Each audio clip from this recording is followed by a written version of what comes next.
ಏನ್ ಮಾತಂತ ಮಾತಾಡ್ತಿದ್ರೆ ನೀವು? ನಾನು ಹಪ್ತೆಯನ್ನು ಪ್ರತಿ ವರ್ಷ ಚೊಕ್ಕವಾಗಿ ತುಂಬಿಕೊಂಡೇ ಬಂದಿದ್ದೇನೆ. ಮತ್ತೆ ಹಪ್ತೆ ಕಟ್ಟುವ ಹಣ ಬಾಕಿ ಇದೆ ಎಂದು ಹೇಳ್ತಾ ಇದ್ರೆ ಯಾರು ಸುಳ್ಳು ಹೇಳ್ತೇನೆ? ನಂದೇನು ಹೊಟ್ಟಿ ತುಂಬ್ತದೋ ಮಾರಾಯ. ದೇವರಾಣಿಗೆ ಹೇಳ್ತಾ ಇದ್ದೀನಿ, 3 ವರ್ಷದ ಬಾಕಿ ನಿಂತೈತಿ. ಅದಲ್ಲದೆ ನಿಮ್ಮ ಅಣ್ಣ ತಮ್ಮರ ಜೇನೆಲ್ಲ ಸೇರಿ ಕಸರ ಮುಸುರಿಯಾಗಿ ನಿಮ್ಮ ತಂದೆಯ ಹೆಸರಿಗೆ 1500 ರೂಪಾಯಿ ಬಾಕಿ ನಿಂತೈತಿ. ನಾನು ಸುಳ್ಳು ಹೇಳಿದ್ರೆ ನಮ್ಮ ಗೌಡ್ರನ್ನ ಕೇಳು.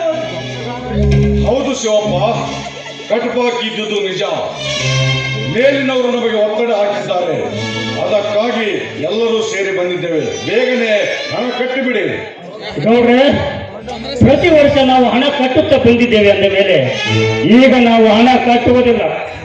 ಕಟ್ಟದಿದ್ದರೆ ಹಣ ಕೊಡುವವರಿಗೂ ನಿಮ್ಮನ್ನು ಕಟ್ಟಿ ಹಾಕಬೇಕಾಗುತ್ತದೆ.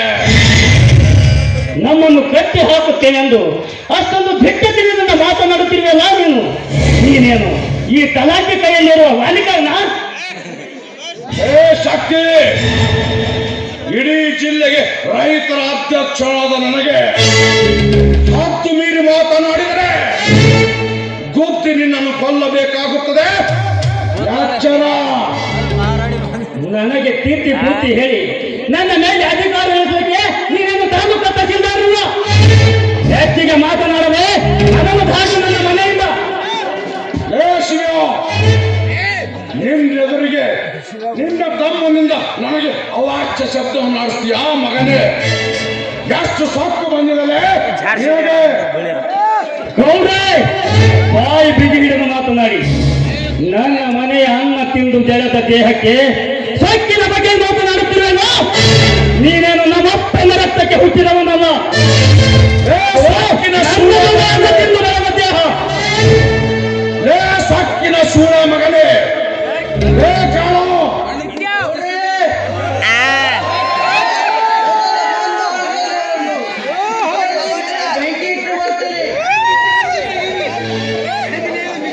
ಹಾಗಾದರೆ ಕುರಿಡು ಈ ಮೊದಲು ಈ ಸೊಕ್ಕಿನ ಕುನ್ನಿಗೆ.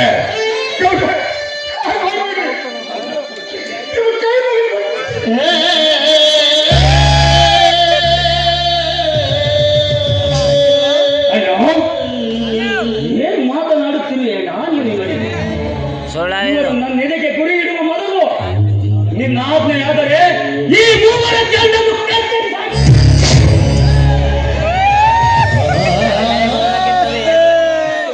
ಮುಚ್ಚಿಕೊಂಡು ಸುಮ್ಮನೆ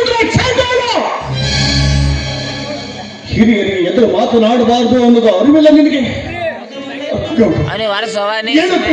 ತಪ್ಪ ಮಾಡಿದ ತಪ್ಪಿಗೆ ಈಗ ನಿಮಗೆ ತುಂಬಾ ಹಣವನ್ನ ನಾನು ತುಂಬುತ್ತೇನೆ. ಕೊಡೋಣ, ಕೊಡು, ಎಲ್ಲವನ್ನು ಕೊಡು. ಹಿತ್ತಿನ ತಮ್ಮನನ್ನು ಹೊಡೆದು ಇದೇ ರೀತಿ ಹಣ ಇವರಿಗೆ ಎಲ್ಲ ಆಸ್ತಿಯನ್ನು ಕೊಟ್ಟು ಬಿಡು. ಎಲ್ಲವನ್ನು ಕಳೆದುಕೊಂಡ ಮೇಲೆ ನೀನು ನಿಶ್ಚಿಂತೆಯಾಗಿರುವಂತೆ. ಹಣ ನಿನಗಿನ್ನು ತಿಳಿದಿಲ್ಲ ಈ ನೀಚ ಗೌಡನ ವರ್ತಮಾನ. ಸಮಯ ಬಂದಾಗ ನಾನೇ ಹೇಳಿಕೊಡುತ್ತೇನೆ ಅಣ್ಣ ನಿನಗೆ. ಆದರೆ ಈಗ ಮಾತ್ರ ನೀನು ಕೈ ಎತ್ತಿ ಒಂದು ಕಾಸು ಹಣ ಕೊಡಬೇಡಲ್ಲ ಈ ನೀಚರಿಗೆ. ಹಣ ಕೊಡದಿದ್ದರೆ ಹರಾಜಿಗೆ ಹಚ್ಚಬೇಕಾಗುತ್ತದೆ ನಿಮ್ಮೆಲ್ಲ ಆಸ್ತಿಯನ್ನು.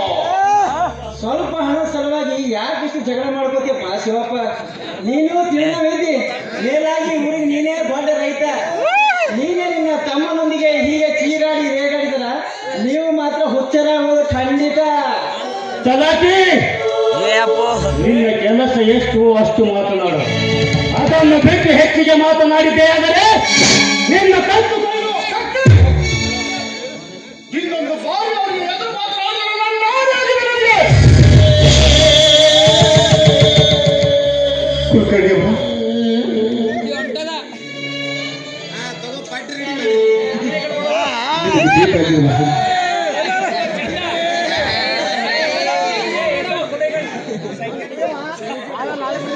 ಇದಪ್ಪ ಬುದ್ಧಿವಂತರ ಮಾತು ಅಂದ್ರೆ ನಾವು ಡೈರಿ ಸಿಗಿ ಬಿದ್ದದ ಲೋಪ ಒಳಗ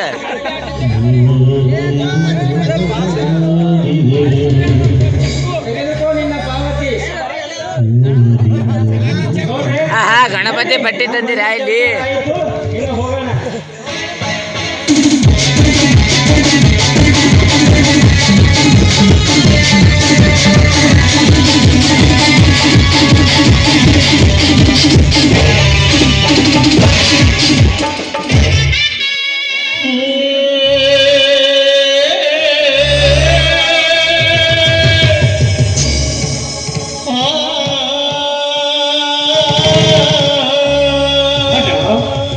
ಇದೇನಣ್ಣ ನೀನು ಮಾಡುತ್ತಿರುವುದು ಅಂಜುಬುರಕ ಕೆಲಸ?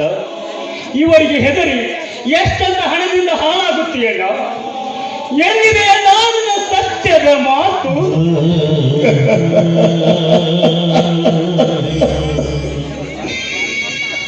ಇದನ್ನು ಮಾಡಿದ ಹೊರತು ನನಗೆ ಬೇರೆ ಯಾವ ಗತಿನೇ ಇಲ್ಲ. ಶಕ್ತಿ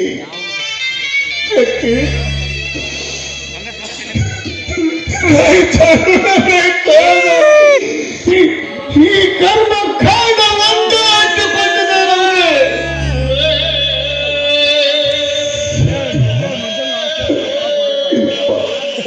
ಶಕ್ತಿ, ನೀನು ಚಿಕ್ಕಂದಿರುವಾಗ ನಿನಗೆ ಇದೇ ಕೈಯಿಂದ ತುತ್ತು ಮಾಡಿ ಕೈಯಿಂದ ನಿನ್ನ ಕೆನ್ನೆಗೆ ಪೆಟ್ಟು ನೀಡಿದೆ.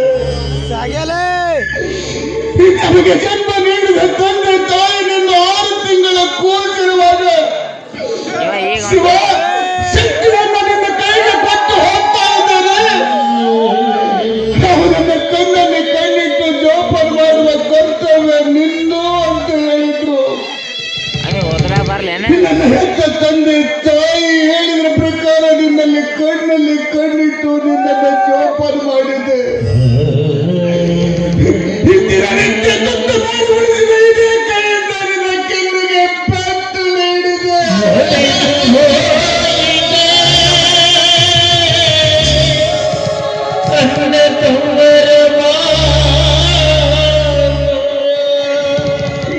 ಗೊತ್ತಾಗಲ್ಲ ಶಕ್ತಿ, ಏನ್ ಮಾಡೋಕ್ಕಾಗಲ್ಲ. ಕಾಲ ನಮಗಾಗಿ ದಾರಿ ಕೈಯಲ್ಲ. ಕಾಲ ಬದಲಾದಂತೆಲ್ಲ ನಾವು ಬದಲಾಗಬೇಕಷ್ಟೇ. ಸತ್ಯ ಸತ್ಯ ಹಾಗೆ ಕಲಿಯುವುದಲ್ಲ. ಸತ್ಯ ಹಾಗೆ ಸತ್ಯ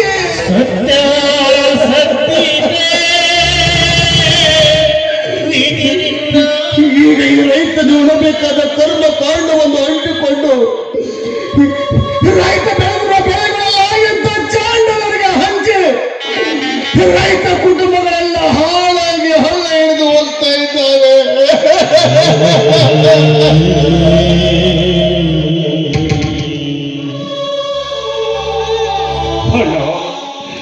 ಇಷ್ಟೊಂದು ಮನಸ್ಸಿಗೆ ಪಾಪ ಮಾಡಿಕೊಳ್ಳಬೇಕಲ್ಲ.